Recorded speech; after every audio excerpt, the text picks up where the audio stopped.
gravando, rodando, chegando. É isso aí. Bom dia. Bom dia. Segunda-feira. Tá feia, né? Tá feia aqui. Olha o que a gente vai encarar agora. Mas temos emprego, né? Tem aquela questão de uma relativa tristeza, né? De sair com um tempo desses e tudo. Dá vontade de ficar aconchegadinho dentro de casa, com a família, dando umas beijocas no moleque, curtindo aquele carinho tão gostoso que ele tem. Mas, ao mesmo tempo, precisamos garantir a subsistência. A existência, né? Bom dia, minha casa, seus moradores que eu tanto amo, minhas conquistas, poucas, mas valorosas, honestas. Segunda-feira feia.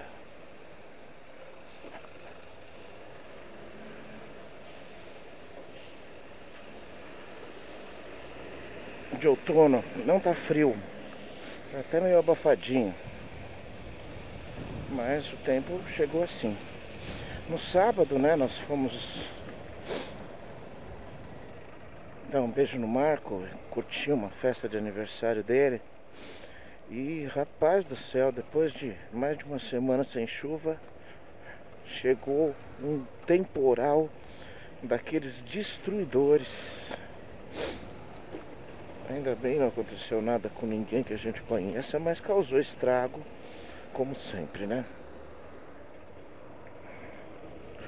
Como sempre, chuvas fortes assim causam estragos, né? Pra cá diz que teve telhas voando por aí e tal. Ontem não, ontem já foi um dia abafadinho, choveu um pouquitinho só de manhã. Vim até lavar o carro aqui, aspirar e tal.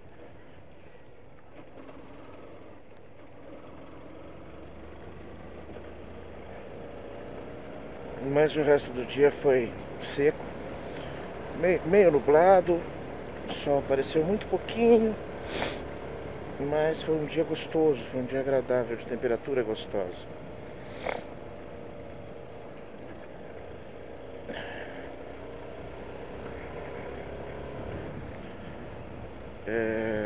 Fim de semana bom, como eu disse, cuidando de algumas coisas, correndo atrás de algumas coisas. Mandei o carro para mexer no ar-condicionado. Acho que tá melhor, acho que tá bom.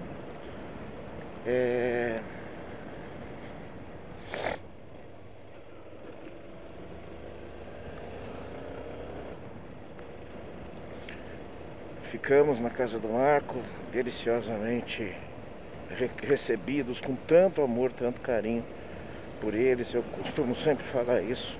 O cara chama só parente direto, irmão, cunhado, pessoas muito próximas, e aí resolve chamar eu, que não sou parente, não sou nada, sabe?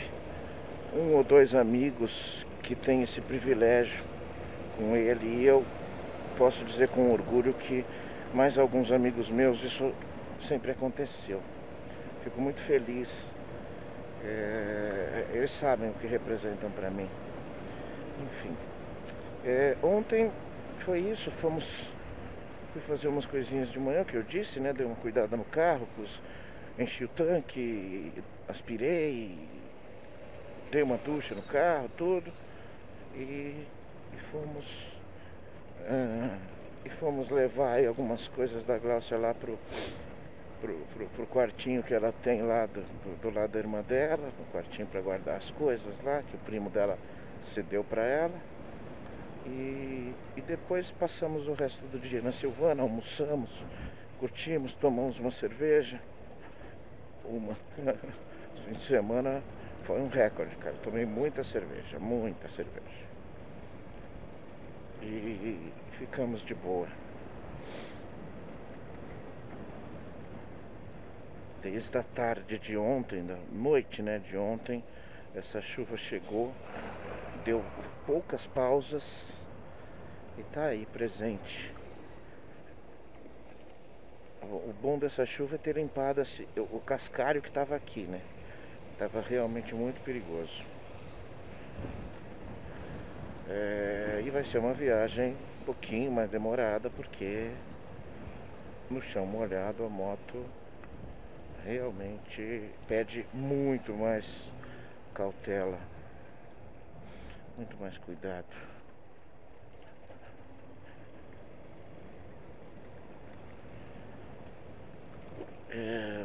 Também enchi o tanque da moto.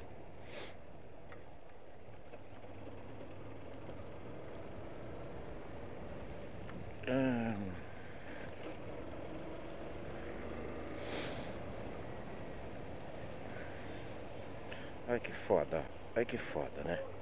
O cara põe o carro aí na rua e as pessoas com criança no colo, na chuva e tudo, tem que se arriscar no meio da rua, né? Tá certo. O negócio é tão feio, tão bobo. As pessoas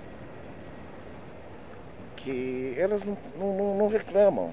Pô, tem que passar do lado do cara e falar: mano, sai daqui, velho. Você não tem que pôr teu carro aí. Olha o que eu tô fazendo. Olha o que você tá fazendo eu fazer.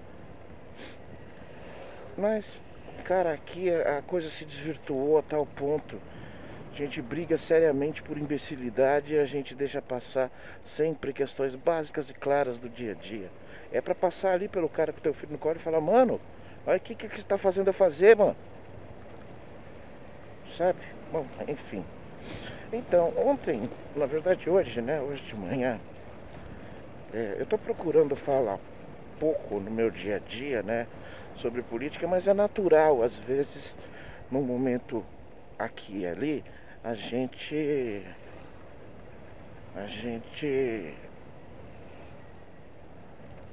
acaba conversando. E eu dou sorte dos lugares que eu tô, mesmo com pessoas que eu não conheço. Embora a Glaucia ache que seja, ela se irrita, mas, cara, não tem discussão, não tem briga, tem constatação. O meu discurso é conciliador sempre, quando eu converso. Eu não ligo, não tenho problemas com alguém que tem pensamentos mais conservadores ou direitistas. Eu não ligo, efetivamente.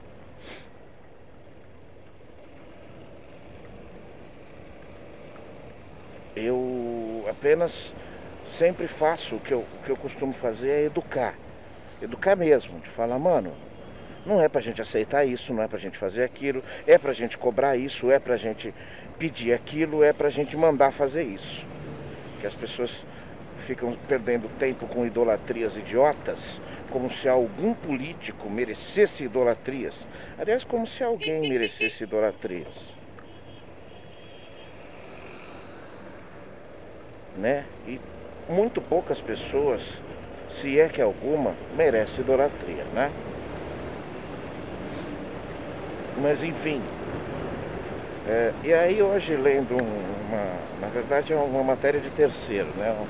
Uma matéria grande, né? Um texto bacana que o Juca disponibilizou para nós, né? Ele na verdade pegou a imagem do texto e pôs lá, porque a independência dele faz isso, deixa com que ele pegue qualquer texto que ele acha interessante e coloca lá.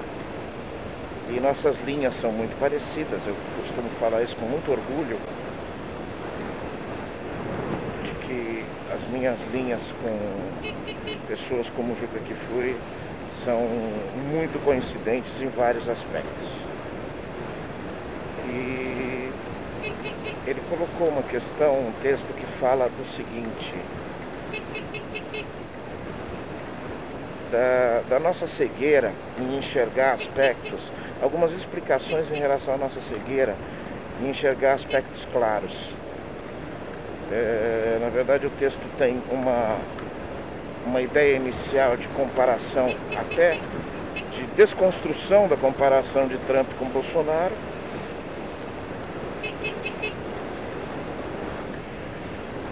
E inicialmente, e depois tem uma conclusão bastante tranquila de explicativos. Porque tu fala que na semana passada o senhor presidente, ocupante da cadeira de presidente dos Estados Unidos da América, Mr. Donald Trump, falando sobre os malefícios causados por moinhos de vento, moinhos que geram eletricidade, geradores eólicos, né? A expressão mais correta. E assim, você falaria, cara, alguma outra pessoa não interessante, né? Alguma outra pessoa não interessante, não que o Trump seja interessante, interessante é achar, é entender que um cara desses é presidente dos Estados Unidos. Como super interessante é entender como Jair Bolsonaro é presidente do Brasil. Mas deixa as explicações aos antropólogos, aos próximos historiadores que vão tentar traduzir esse conceito. É evidente que ele está criando falácias. Os argumentos do Trump contra os geradores elétricos movidos pelo vento vão desde que o barulho deles causa câncer, tá? Até a questão de que eles desvalorizam as propriedades próximas e tudo mais. É óbvio que ele está falando em interesse próprio e em interesse de quem o financia, de quem o apoia, de quem está à sua volta. E quem está à sua volta nos Estados Unidos? Petróleo, carvão, a base geradora de energia, a matriz geradora de energia, que pouco tem de interesse ecológico justamente pela questão do interesse em manter as matrizes, investir o mínimo possível e deixar o país à mercê da sua política, do seu poder. Isso é claro de se entender.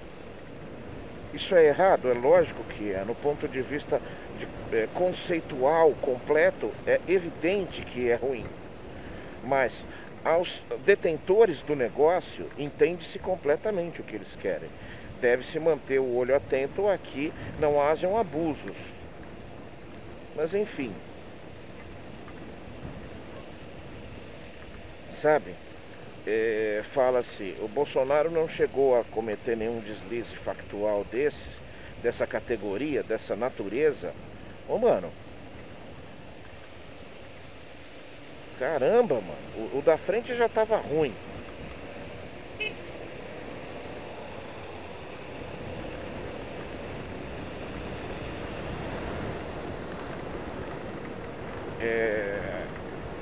Porque nenhum interesse dele próximo pediu que ele usasse esse discurso. Porque senão estaria. Eita, nós já tem mais motoqueiro lerdo aí na frente. Aí você me arrebenta, né, mano? Sua manobra não foi nada... Bom, deixa pra lá. Eu vou chegar bem molhado, viu? Porque a blusa já tá molhando e o pé já tá totalmente molhado. Achei que a chuva não estaria tão forte, mas ela deu uma engrossada. Fazer o quê, né? Tudo bem, faz parte. Já está entrando água aqui no meu braço, principalmente no braço esquerdo.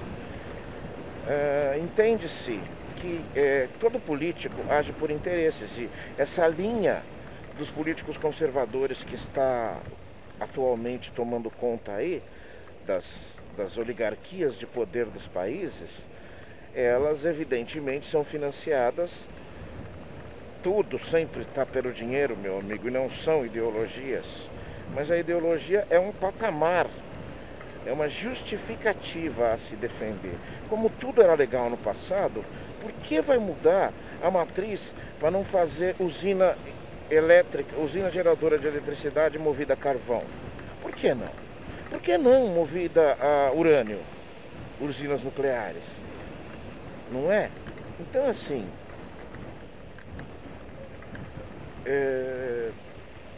entende-se o que eles querem. Ruim é as pessoas não entenderem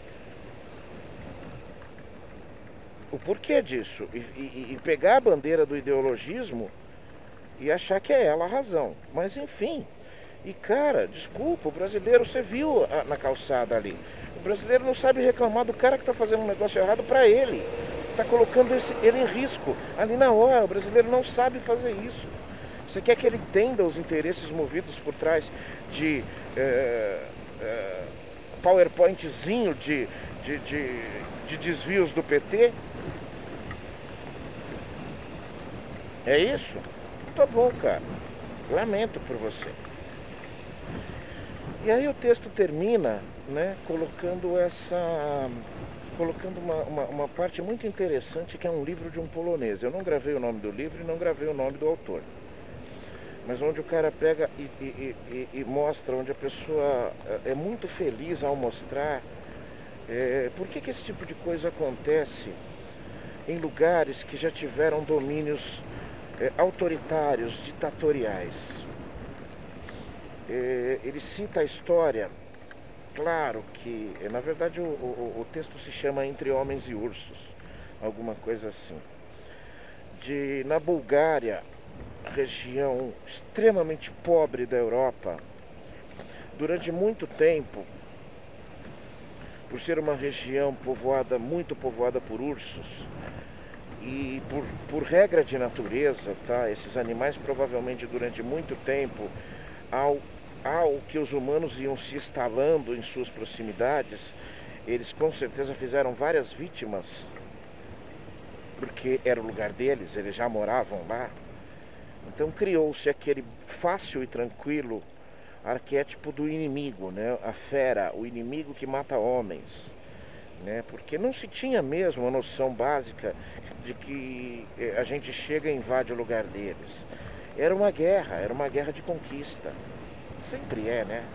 Ela só muda de forma de se fazer, mas ela mata pessoas do mesmo jeito, né? Enfim, e aí ficou mais fácil para que um costume horrível, horroroso, acontecesse, iniciasse, começasse.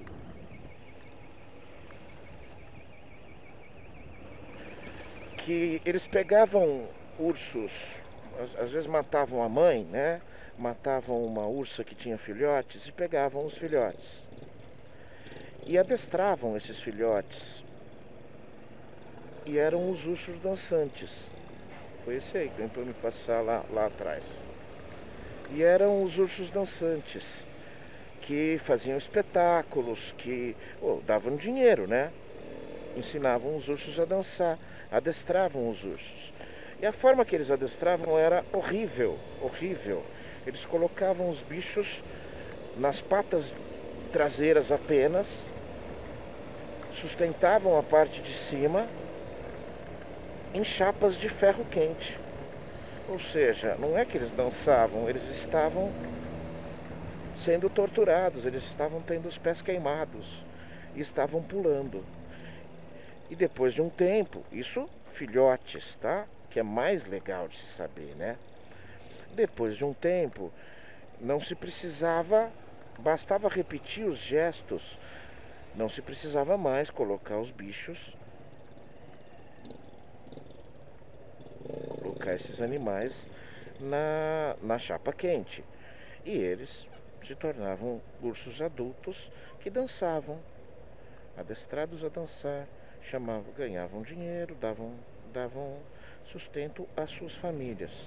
Eles eram transportados, movimentados, exibidos para as pessoas com correntes entre as narinas, tá? Corrente que entra dentro do nariz. É o lugar mais sensível desses bichos. Você trava o bichinho fazendo isso. Enfim, bichinho não, é uma fera, né, cara? É uma fera. Enfim, depois de um tempo evidente, evolução natural de seres humanos, evolução natural de cérebros, esse espetáculo foi caindo em desuso. Por exigências, por sentido humanitário, por sentido de decência mínimo e assim por diante. E porque simplesmente já não era mais novidade alguma. Enfim.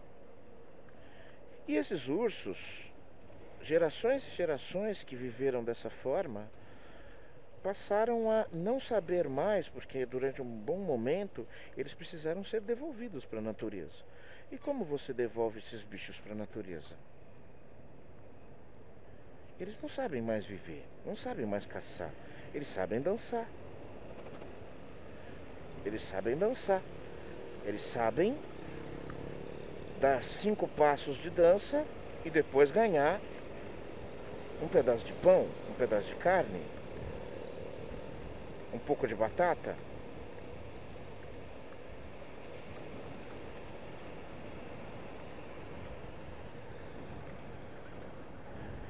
E durante um bom tempo aconteceu um fenômeno super interessante nessa região do Oriente Europeu, né? Que é o fato de que os ursos, na natureza, eles viam seres humanos e se levantavam. E se levantavam. Eu vou tentar passar essa viatura, porque ela não vai conseguir andar muito, não. Vou ver se eu consigo. Vamos lá. Pronto. Pegar a gente ele não pega de jeito nenhum.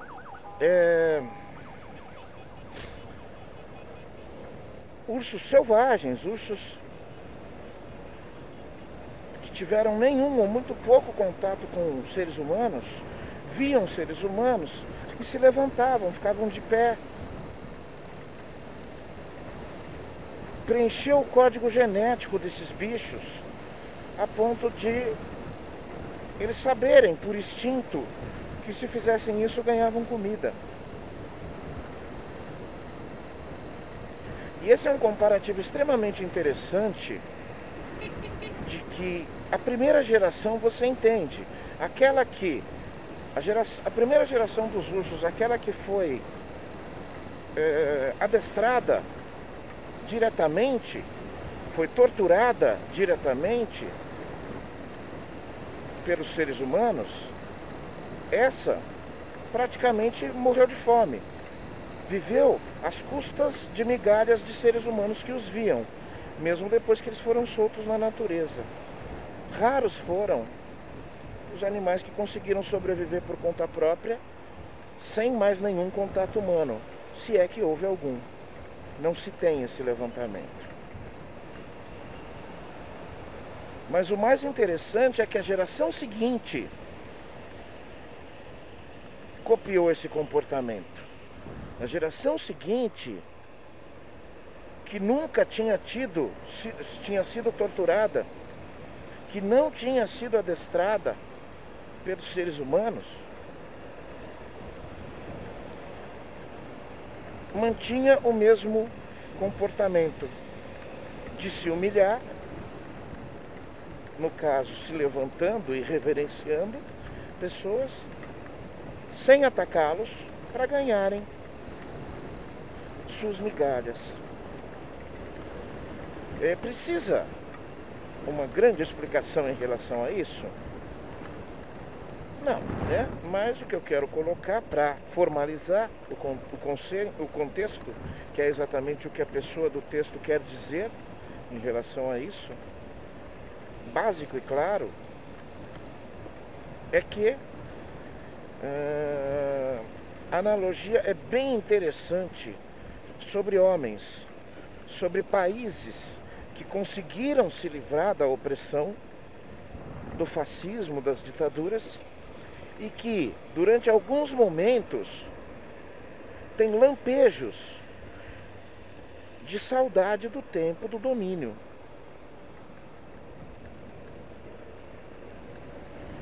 Isso é interessantíssimo. Ah, mas não somos ursos. Não, cara, não. Nós temos a mesma cadeia genética, cara. Comportamento também é uma coisa baseada em contexto genético, em herança de hierarquia genética. Será? É uma boa tese a se estudar, mas é um fenômeno que acontece com relativa frequência. Jair Bolsonaro e sua linha simples, muitas vezes tosca,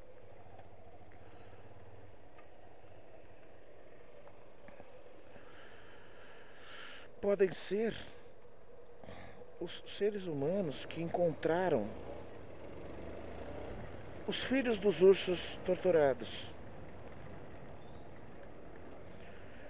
Ninguém sabe por quê, mas todos se levantam quando vem um ser humano e ganham uma frutinha, um pedaço de pão e batem palma. Quem sabe até não fornecem uma dança.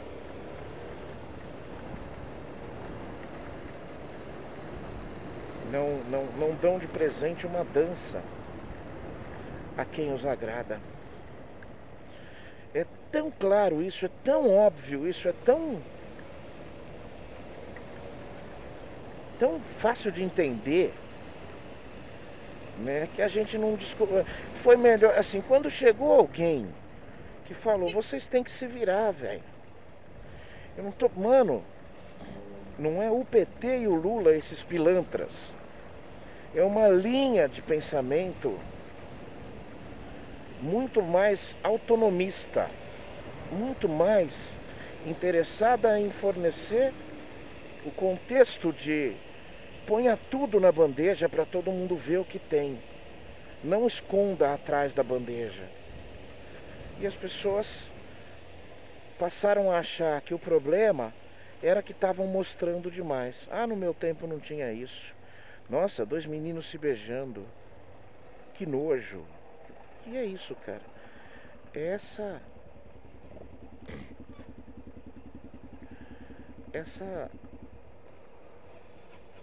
teoria bastante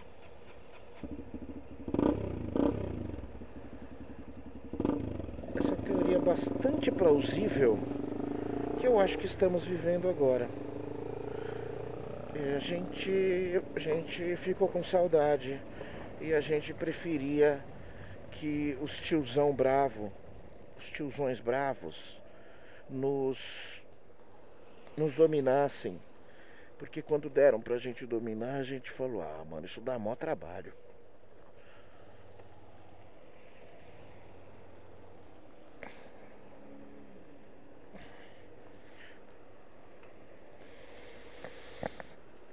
E aí preferiram devolver o poder aos adestradores de urso.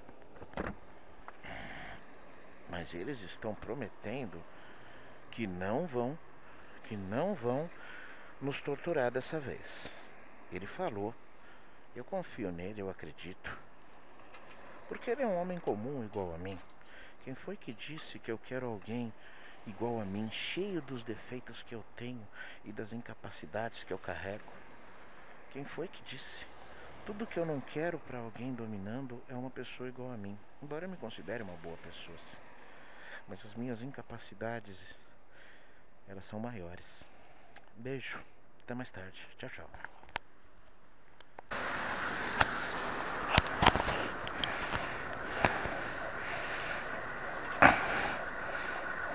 Acho que tá certinho, né? Deixa eu ver aqui. Piscando, então tá certinho.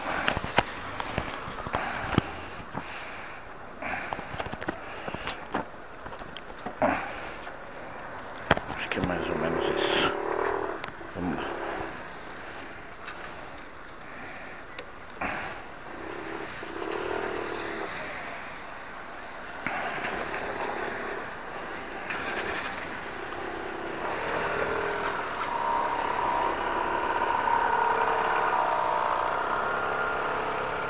Sucesso aí, hein, Bruno?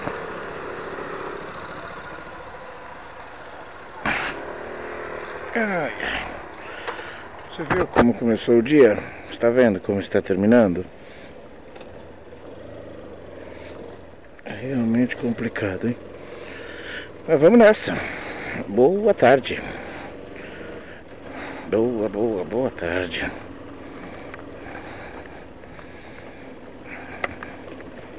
Nossa, tá embaçando bastante, hein? Não achei que fizesse isso, não. Na vinda não achei que tenha feito. Que tempo feio, pilantra sem vergonha. Tempo horroroso. Tempo vagabundo. Muito cuidado, muita hora nessa calma. E vamos da melhor forma possível.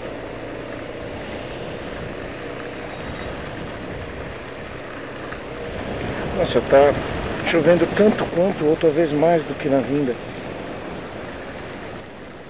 Não, tá chovendo mais do que na vinda. Achei que ia estar fininho, tranquilinho. E aí pus de novo essa jaqueta que não é 100% impermeável. Achei que estava mais fraco olhando de cima, ou piorou só agora, sei lá.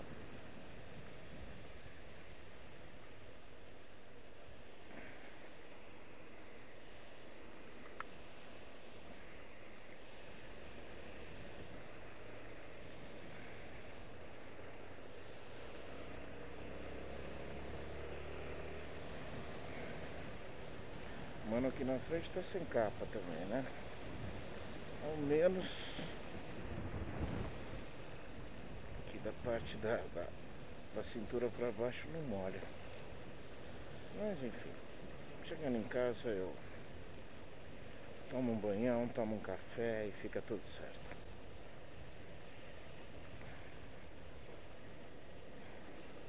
Hoje eu tenho bastante coisa pra fazer, tenho que fazer os IRs aí, matar logo essa pendenga. Quer dizer, não vou conseguir fazer todos, mas vou fazer o que der.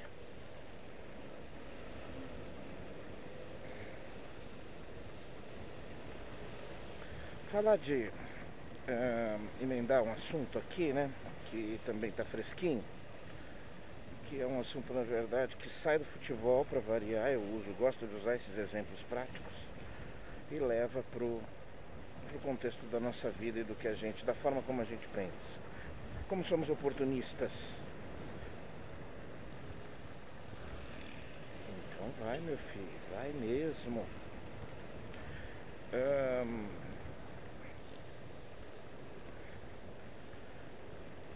Estão rolando as últimas partidas do Campeonato Paulista desse ano.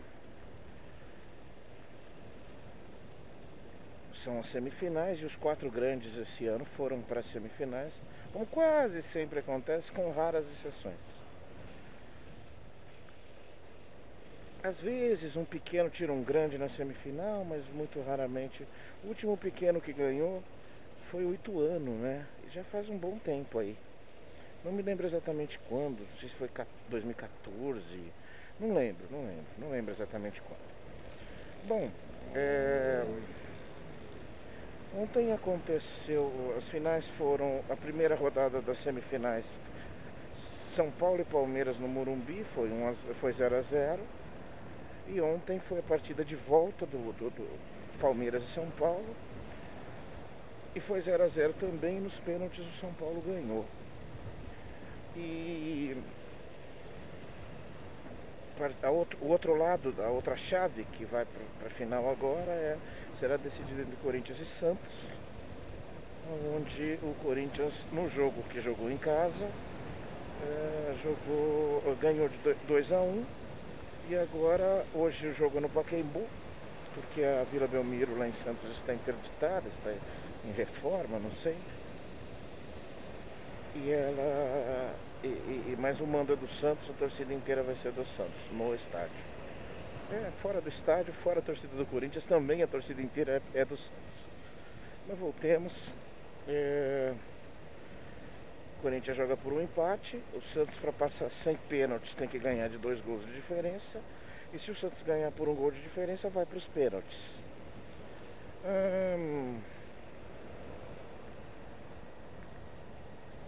E é hoje, será hoje a partida. Aí acho que a primeira final rola no domingo que vem. Preciso sair daqui, preciso ir aqui para as pistas ao lado, que eu vou sair ali.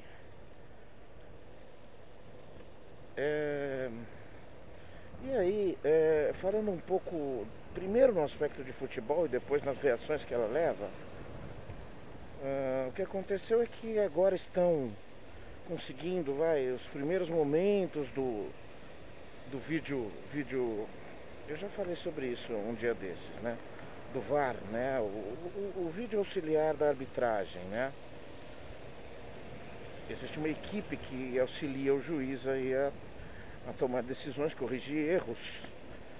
E tá sendo assim, eu vou dizer, com exceção do jogo do Corinthians e Santos, que não teve nenhum lance específico muito mais pesado, nada, com exceção, todos os jogos tiveram alguma polêmica, alguma discussão, alguma questão um pouco mais delicada aí. No jogo de ida lá no Morumbi, o Dudu foi derrubado no lance normal e o juiz com convicção apitou o pênalti. A equipe de arbitragem interceptou o juiz antes que houvesse a batida, o orientou a ver o vídeo e ele voltou atrás, corretamente voltou atrás e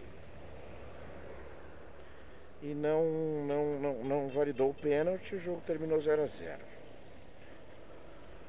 Ontem, 2 vezes corretamente, embora milimétrico, mas 2 vezes corretamente, 2 gols, um do Palmeiras e um do São Paulo, foram anulados por impedimentos milimétricos, mas foram anulados também corretamente. Beleza.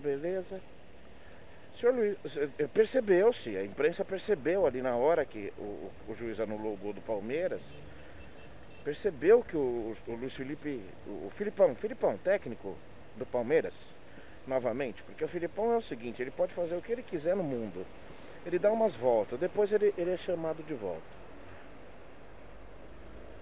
E ele tá lá na 4ª ou 5ª vez dirigindo a equipe do Palmeiras de tantos anos. Há mais de 20 anos ele tem uma relação muito próxima com o Palmeiras.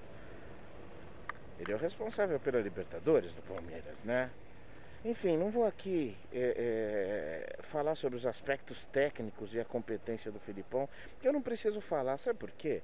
Porque um cara que ganha 700, 800 mil reais por mês de salário, e eu não, se eu falar bem ou mal dele, é a mesma bosta. E com a audiência de 1 ou 2 assistentes que eu tenho até este momento, um deles sou eu, inclusive. Algumas vezes eu tenho duas pessoas, dois espectadores vendo uma parte dessa abobrinha geral minha aqui. Então não preciso ficar aqui julgando a competência do Filipão. É realmente um cara de grande valor aí pro futebol. É o cara que trouxe o pentacampeonato. O último título da seleção brasileira era com ele treinando a seleção em 2002, isso há 16 anos atrás. E vocês não vão parar, não? Não, né? E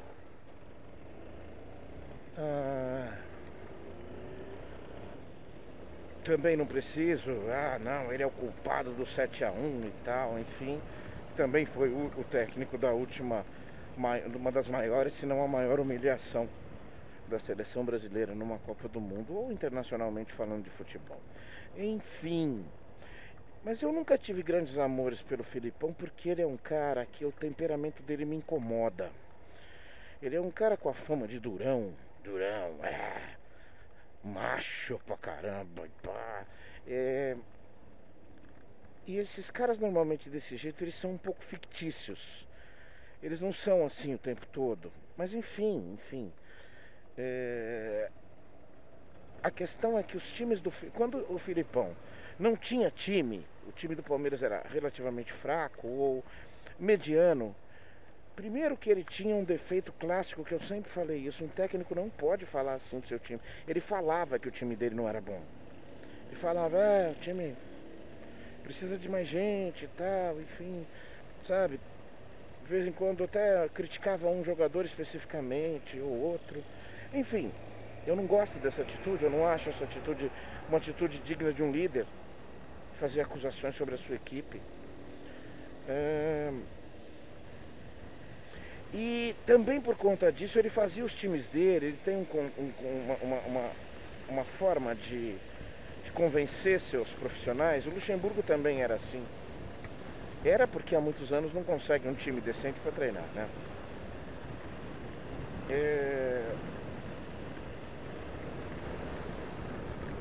Ele fazia o time ficar muito elétrico, muito. E elétrico demais até pro meu gosto e pro gosto de muita gente. Os times do Filipão sempre foram muito briguentos, encrenqueiros.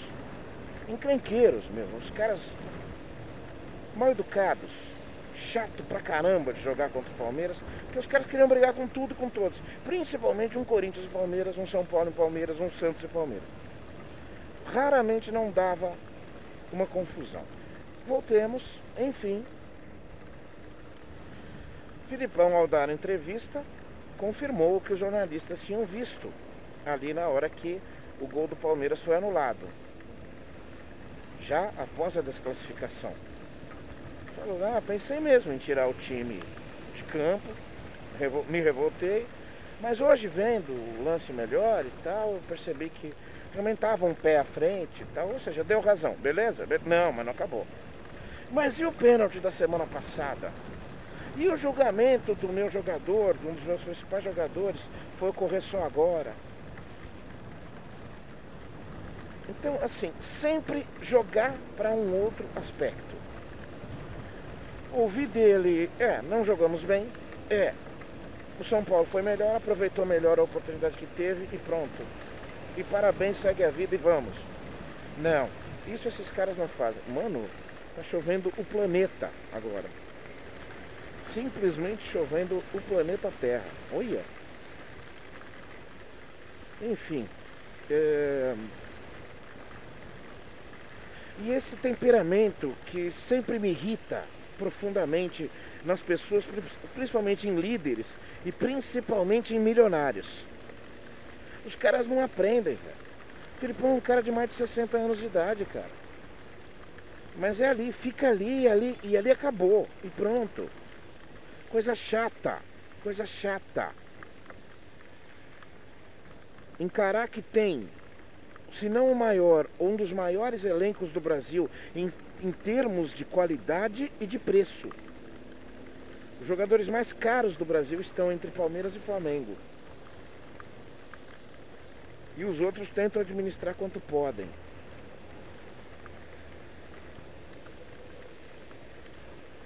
Mas não, né, moço? Não, né? Não precisa, não. Mais fácil terceirizar a culpa. Em tempos de simplismo, o que o futebol poderia nos trazer de bom? Alguma coisa nesse sentido. Erramos, perdemos, lamentamos, pedimos desculpas aos torcedores, se é que precisa pedir desculpa. Hoje não deu, foi um detalhe e vamos tentar a próxima. Pronto, acabou. E aí aparecem várias críticas que o torcedor palmeirense, aquele meio simplão demais, não vai entender direito e vai achar que é coisa de revanchismo de time contra. E não tem nada a ver com isso. Todo time queria dinheiro. O meu já fez algumas merda por causa de dinheiro, na coisa da MSI se associar com mafiosos russos. Isso é vergonhoso, acabou. E o resultado, inclusive, daquilo foi uma queda para a segunda divisão. Tá bom para vocês? Vocês gostaram disso? Então beleza, cara. Vamos pro próximo, tá bom? Vamos pro próximo. Mas a associação com essa senhora estranha, escusa e, com cara de mequetrefe, que é essa coisa da Crefisa com a dona Leila, mano, ela tem uma ambição impressionante, incrível. Ela parece que tentou essa parceria com o Grêmio, tentou com algum outro grande time, com o Flamengo, parece. E depois foi abordar o Palmeiras, que recebeu de muito bom grado Não se trata de um aporte financeiro, meu amigo. Essa mulher comprou o Palmeiras. Através de jogadas escusas do estatuto do próprio Palmeiras, que ainda é contestado na lei essa questão, ela conseguiu se infiltrar como conselheira vitalícia do Palmeiras. Inventaram um negócio de que ela já era sócia desde 98, 97, mas que o papel foi perdido.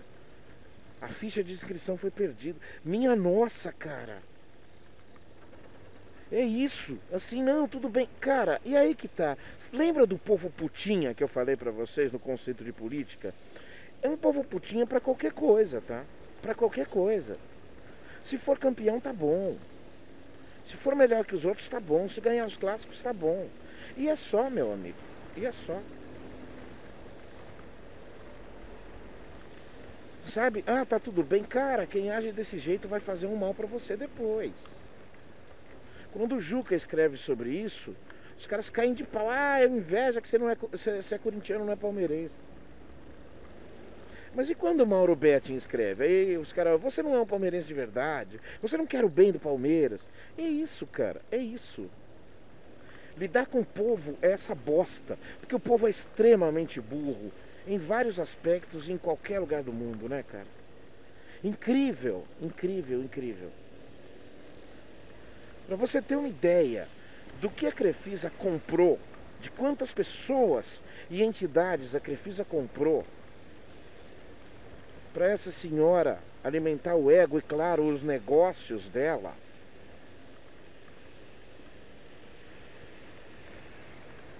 Olha só a coincidência aí, antes de falar, vê meus vídeos, para falar o que eu acho sobre torcida organizada participar de carnaval. O erro tá lá atrás, deixando a Gaviões. A partir disso, perdeu a moral, ninguém segura. E era natural que as outras entrassem. Hoje a gente tem torcida do São Paulo no grupo especial e torcida do Palmeiras no grupo especial. Sabe quem foi campeã do Carnaval de 2019? A Mancha Verde. A torcida. Beleza, a Gaviões foi umas 2 vezes, 2, 3 vezes, não sei. Beleza? Beleza porra nenhuma. Estragou o pouco do Carnaval que São Paulo tinha. Estragou mesmo. Mas quer um detalhe? Quer um detalhe? Patrocinadora master do Carnaval. Do Carnaval. Crefisa.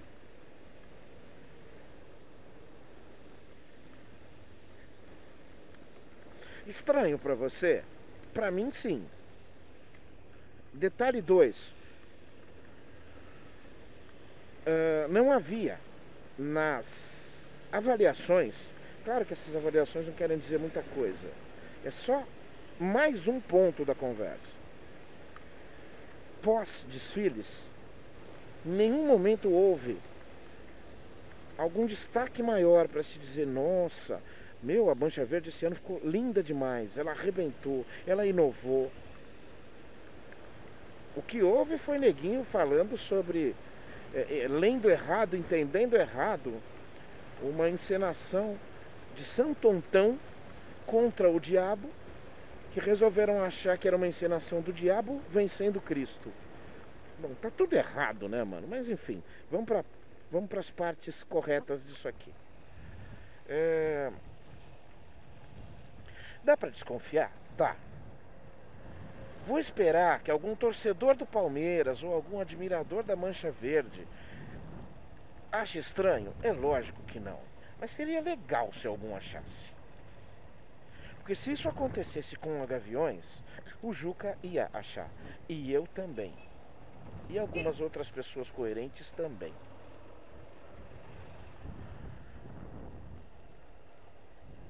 Tá? É uma relação promíscua. É uma relação errada.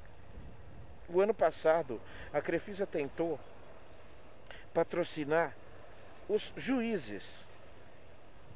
Entenda como quiser. Ela tentou patrocinar os juízes. Sério, sério. A comissão de arbitragem é uma empresa à parte, uma prestadora de serviços da Federação Paulista de Futebol. Pois de repente na primeira, segunda rodada me aparecem os juízes envergando camisas da Crefisa, apitando jogos. Estranho não é a Crefisa tentar, estranho é os juízes aceitarem.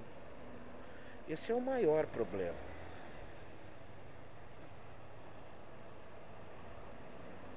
Esse é o maior problema, isso é o mais chato, isso é o mais feio. Se a gente soubesse que você ia entrar, caminhão, a gente teria entrado antes, né? Pilantra não deu seta. Agora a gente vai ficar aqui atrás dele.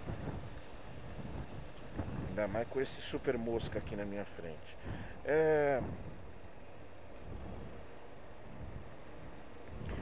Duas, três pessoas se manifestaram. Que é isso? Vocês estão loucos, cara?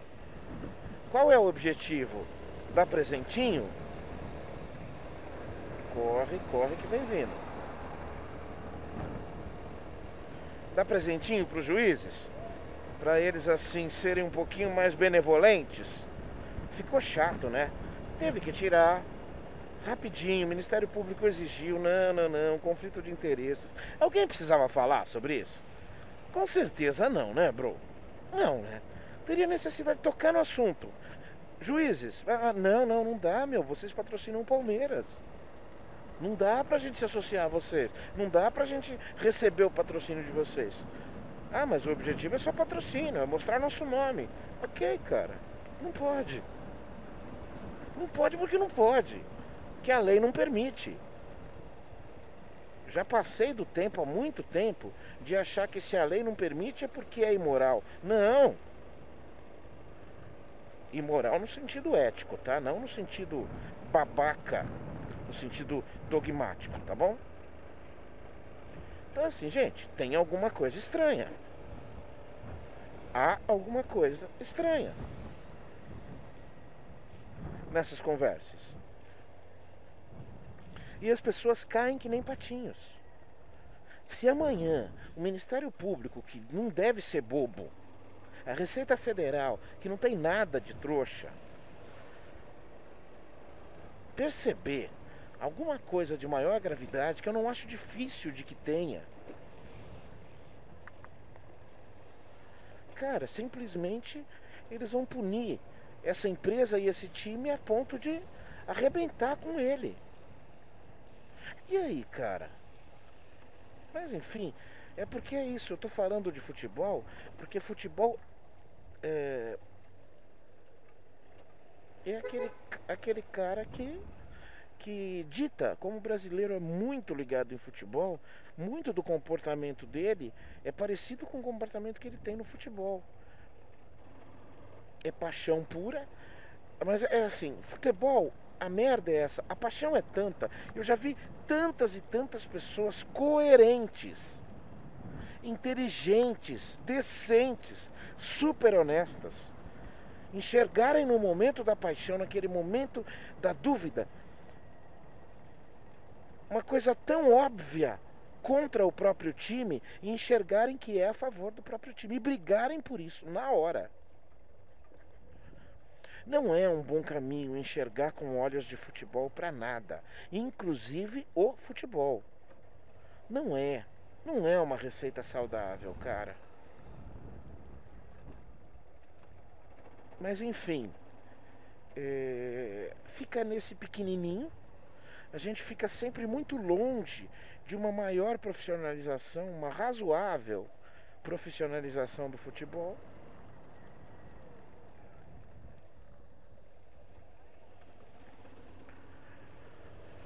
E assim, os nossos clubes gigantescos vão lutar o quanto eles puderem, junto da política e junto da ignorância popular, e esse é o mais importante, junto da ignorância popular, navegando na ignorância popular, porque os poderes no Brasil agora são assim, eles navegam na ignorância popular, quaisquer que sejam. E nenhum dirigente de grande clube brasileiro está disposto a profissionalizar o esporte, a profissionalizar o futebol dentro do seu clube. Ele é assassinado antes de pronunciar a primeira palavra, vamos profissionalizar. Acabam com a pessoa imediatamente.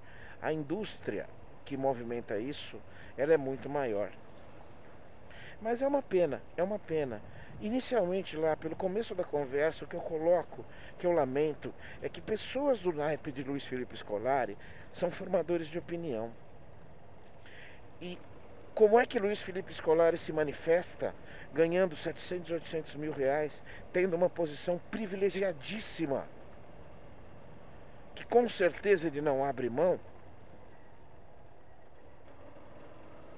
Como é que ele se manifesta? Igualzinho a um torcedor de futebol. E não é mais, né, cara? Não é mais. Já faz tempo que não é, né? Você está falando de um cara que provavelmente seja o técnico brasileiro com maior vivência internacional.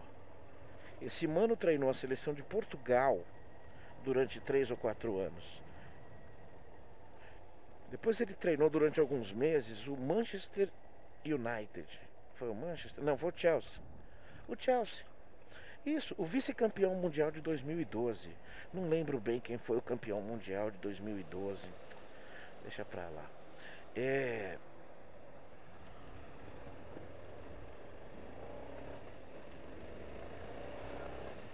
O cara tem uma rodagem internacional muito sólida, muito sólida. E ele chega, ele não, parece que não aprende nada, nada, nada, nada, nada, nada.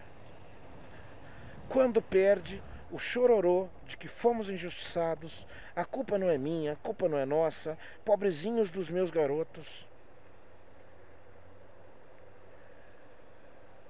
E tá tudo certo. Isso acalenta o torcedor que pensa igual, né?